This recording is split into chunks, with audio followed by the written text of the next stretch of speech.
Welcome to the channel. I am illustrator named Casper. In today's video we will discover and explore the magnificent work of illustrator and concept designer Brian Froud. More specifically, I will try to go into the technical details in what lies behind the work. Why is it that his characters are so convincing and believable? So I'll go into details with his line work, his character design, and talk a bit about the tonal relationships also. In the end of this video, I'll also try to make my own character design inspired by Brian Froud, and also in the end of this video I'll give some tips as to how you can practice to become Brian Froud. Well, obviously no one can draw like Brian Froud because he is Brian Froud, but try to kind of get into the mindset at least of Brian Froud. Okay, so let's take a look at the first drawing I have here of Brian Froud. This first example here is one of, I assume, an elf sort of character. And let's just make a layer here so that I can draw. And I'm gonna just choose a light blue here. Okay, so we have our character here, an elf. And feel free to correct me in the comments. I'm not a Brian Froud expert, so if this is not an elf or a different kind of character, you are free to correct me. I am just taking a look here at this drawing. So I have chosen this first drawing because of a couple of things that I want to talk about. When we talk about character design, we also talk about something called shape language. And what first comes to my mind here is especially the contrasting of shapes. So for instance, down here at the feet and legs, we see we have here the feet that goes out here quite broad and then up into a thin leg. So we have actually the contrast between thin and broad. And then from going to a very thin line here of the legs, we'll go to a very broad shape here, which is essentially this kind of spherish thing. So this means that we have the interplay, the contrast between thin and broad. We have the same thing occurring up here because we have the slender nose here, which then meets the big shape here of the hat that it's wearing, and then it continues up again, meeting in this more slender figure of the shape of the hat here. So we have contrasting of shapes, going from broad shapes to slender shapes to broad shapes. So this is an interplay we have occurring here. Expanding on that topic of contrast, we have something in character design where you have shapes echoing each other. So this is again visible in the things that I just talked about. We have the slender legs here. These slender shapes here occur again in the arms. So there we have an echo. We also have the echo in the shapes of a triangle actually. So we have a triangle in the nose. We have a triangle in the feet. We do also have a triangle in the ear. And we have a triangle, although a bit more organic, in the hat twice. So there's kind of this rule or thumb rule in character design that the more you can echo a shape in a character design, the more strong it gets, because I don't know in detail, but I guess it's something about our minds that likes the repetition. Like in harmony in design, we like when something repeats itself, and then the art form is to vary it. So this is why we also have the contrast of shapes here. We have to vary the shapes here. So we have the echo of the triangle, and also actually we have another echo because we have this shape here of the belly going out like this. And can I find this anywhere else? Yes, I actually can. On the hat, actually. This is actually the same kind of shapes sort of echoing each other, the head and the stomach. So I can draw it like this, the head like that, and then it goes down into the stomach. So these are the things that I wanted to point out. First of all, contrast, echo. Lastly, gesture. So for starters, we have the very solid feeling that this elf is real because we feel that it's standing. We have this solid feeling of gravity because Brian Froud knows how to establish gravity.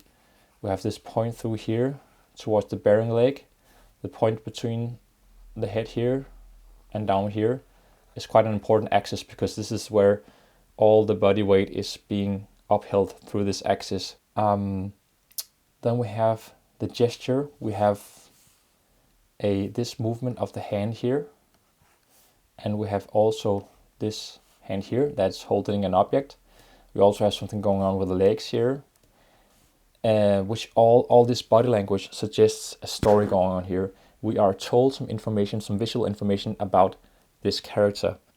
It's not easy for us to tell exactly what this elf is kind of a character, but we can tell where our minds begins to play with some options.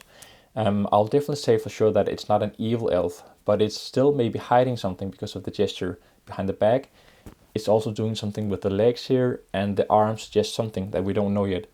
Also, of course, we have the smile, the way that this little line here goes up, and also the eyes, sort of a bit like sad eyes. Those are not evil eyes.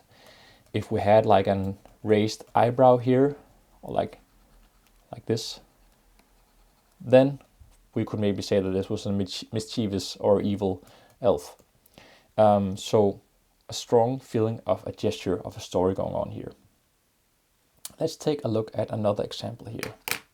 So I have chosen this drawing because I think it's quite interesting. This is more of a sketch sheet here where we can tell that Brian Froud is exploring some ideas. And why I think this is interesting is also look at these beautiful characters up here, which kind of like, he's maybe sidetracking a bit. But look at this, for instance, female portrait here. Just look how delicate it is. And to me, it shows us two things. One, Brian Froud has a very good understanding of planes, like how planes work. For instance, here at the shape here of the hair, just establishing a tone like that looks so easy. And look also the way that this jawline here, or not, sorry, chin bone here is established through tone and the eye socket. So he has a very good understanding of planes and of course human anatomy. So you can tell that Brian Froud has been drawing humans lots of times. And this is what this ability to draw, to know the proportions of the human figure, is what enables him to play around with proportions. So see this nose, for instance, that's very long. Also the elongated neck here. And of course also just adding the ears. These things all seem so natural to us and convincing, exactly because the rest of it is so convincing. We have the chin bone, and we have the lips, the way the lips are moduled, and we have the eye here, beautiful established. So this is just to say that Brian Froud knows his craft, human anatomy, drawing, and we will come to that later, but I think that he has also been drawing a lot of nature, trees and flowers and rocks and plants and animals also. So once you could do that, you can sort of like unfold the universe even more. Lastly, look also at the tonal relationship. So we have a nice interplay, again, contrast between light, dark, light, dark, light. So doing this also establishes a rhythm and a harmony. So this was a bit about the craft. Also, I guess that he could have been using photos as visual reference for his character designs. I do not know. If anyone out there knows, please mention it in the comments. We're going to take another example here. Okay, so we have here a really nice character called Agnes. And let me start out by making a silhouette analysis. And this is simply done by, you can almost see it now actually, but if I just roughly outline Agnes's silhouette here.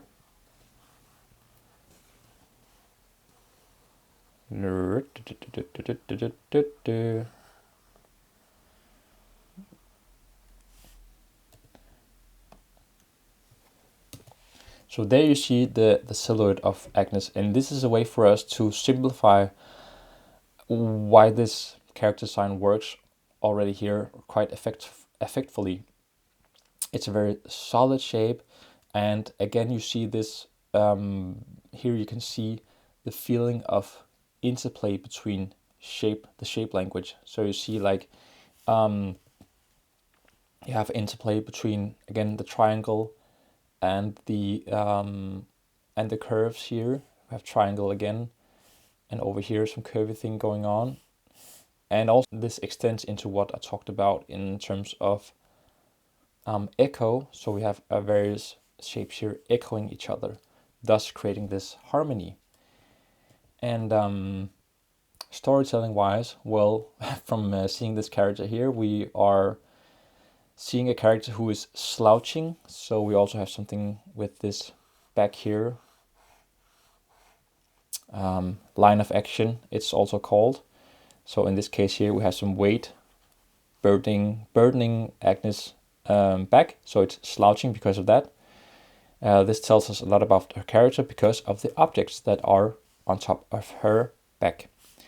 She might be a warrior, something suggests that, but we also have like a teapot and a fish here, so it could also be that she is essentially packing a lot of treasures on her back.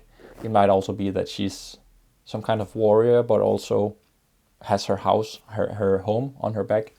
And that's the thing that what he does so good, I think, Brian Froud, he creates a story, he tells story through his characters, things that they are holding, the requisites, the objects, and also the way they carry themselves. Another thing I wanted to point out here again, you can see again the echo here, triangles, pointy things, but always also soft shapes here. And look at the hair, how beautiful it's done. Again, you have to learn how to draw hair this way, otherwise you can't create this character here. Lastly, what I wanted to mention here is the use of color, because this is also the first one we see where color is more involved. And if you count, you can tell that we have brown and we have red working here, and then we have gray. Those are kind of like the essential colors here. So all in all, 3 colors only are used in this character design here. And that's another thumb rule. A simple color palette just conveys things more strong. There's probably a lot of material here on YouTube that explains that theory, but it just demonstrates how much you can achieve just by using a simple color palette of maybe 2 or 3 colors. Yes. Let's take a look at the last example here. Yeah, so I took this one mainly to talk about shading, and also because it kind of sums up all the things that I've talked about: the simple color palette, the storytelling, the gesture. We have this character down here in the left corner, for instance. Looks kind of curious, maybe a bit sad, maybe a bit baffled. Whereas this character up here has a way different feel to us. Again, we have the echo here of these ears going up here, the beard going the opposite way down. So echo, harmony, visual interest. And then the gesture, this character is looking somewhere, the facial expression looking this way, and obviously mad about something, grumpy. So we have storytelling here. So shading, where can we take a look at this? Yeah, okay, so look at this. So this character here, for instance, we have a shape of the head, sort of like this. And if you look closely, you can see the shading here where Brian Froud has been going over the plane. So this shows us that there's a plane that is curving. We have light coming down on this surface here, and then through the hatchings here on the side of the shape, actually continuing all the way on the side here, shows us the three-dimensionality of the figure. We have the same thing occurring on the eye here. We have a shade here and here, which shows us that it's curving. So these two shapes are essentially an echo of each other, because the eye and the shape of the skull has the same circumference. This is why you put shade on the top, on the bottom of it, as well as on the eye, on the bottom of the eye here. We got the mouth opening here.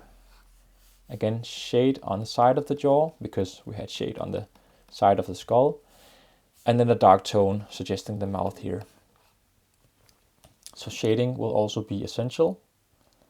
And notice a thing that we need to notice here is that you can never show something that's three-dimensional if you do not both have white and dark next to each other.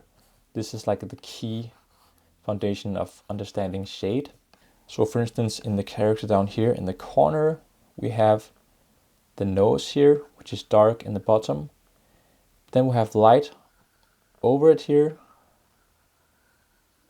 just beneath the eyes here. And we have a bit of shade on the bottom plane here of the mouth, but also light to make it protrude. So whenever something is protruding towards us, you want to have it light. When the shape is being bent away from us, you want to create some hatching, some tones to suggest that this plane is receding. Okay, and of course, obviously, he plays around with it. So for instance, this character here, making this shading here doesn't necessarily suggest that this plane is receding. It's maybe more of a thing where he creates the feeling that this mouth here is more dark in tone because of the color of it. And you can also see it up here where he's been hatching across the character here.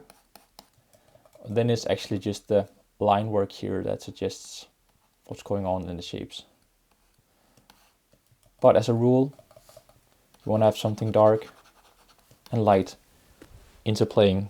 So shapes interplaying, darkness and light interplaying, strong storytelling, weight. Those are the essential things I think about Brian Froud's technical details, which I need to remember when I have to create my own character now. And I'm pretty sure I'm going to need a visual reference to create this. If you watched this far, I want to thank you all. Yeah. Ready to begin. I have my pencil here, I have my eraser, and then I have a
Okay, I think I'm gonna stop myself here.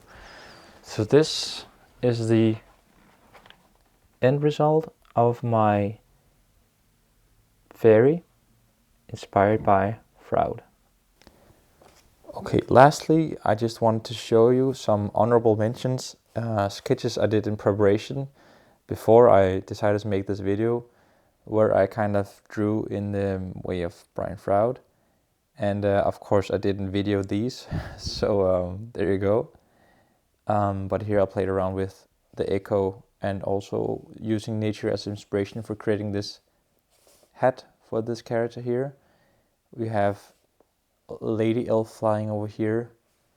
We have an Elvis warrior, Froggy, and one of my very favorites came to be on this spread here. And I think this became so good because it conveys the story more, like she dips her toe into the water. There's like a human connection to that.